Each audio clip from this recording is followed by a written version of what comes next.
Kishore 9 health news కు స్వాగతం. Ghana ప్రభుత్వం WHO పొగాకు నియంత్రణ ఒప్పందం ప్రకారం కొత్త చర్యలు తీసుకుంటామని ప్రకటించింది. పొగాకు వల్ల వచ్చే క్యాన్సర్ వంటి ప్రధాన సమస్యలు పెరుగుతున్నాయని, ఘానా చర్యలు ఆఫ్రికాలో మిగతా దేశాలకు కూడా దారి చూపవచ్చని ఆశాజనకం వ్యక్తం చేస్తున్నారు.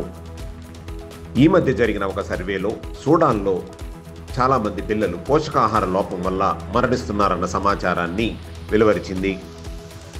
భారతదేశంలో రోజురోజుకి డెంగ్యూ కేసులు పెరిగినట్లుగా వార్తలు వినిపిస్తున్నాయి. దీనికి గాను ప్రజలు అప్రమత్తంగా ఉండాలని, దోమల వ్యాప్తిని అరికట్టే చర్యలు ప్రభుత్వం తీసుకోవాలని నిపుణులు సూచిస్తున్నారు. అర్జెంటీనాలో కొత్త మానసిక ఆరోగ్య సహాయ ఆన్లైన్ని ప్రారంభించారు. ఆర్థిక ఒత్తిడి కారణంగా డిప్రెషన్, ఆత్మహత్య ఆలోచనలు ఎక్కువ అవుతున్న నేపథ్యంలో ఈ యొక్క ఆన్లైన్ సేవలు చాలా వరకు ఊరటనిస్తాయని వాళ్ళు ఆశిస్తున్నారు. నేషనల్ పల్స్ పోలియో డ్రైవ్ని నవంబర్ చివరి వారంలో చేయడానికి అన్ని విధాలా సంసిద్ధమైంది. పొగాకు నియంత్రణపై భారత్ కొత్త కఠిన నిబంధనలను చేయనుంది. సిగరెట్ ప్యాకెట్లపై 95% వరకు హెచ్చరిక చిత్రాలు చేయాలని సిఫార్సు చేసింది.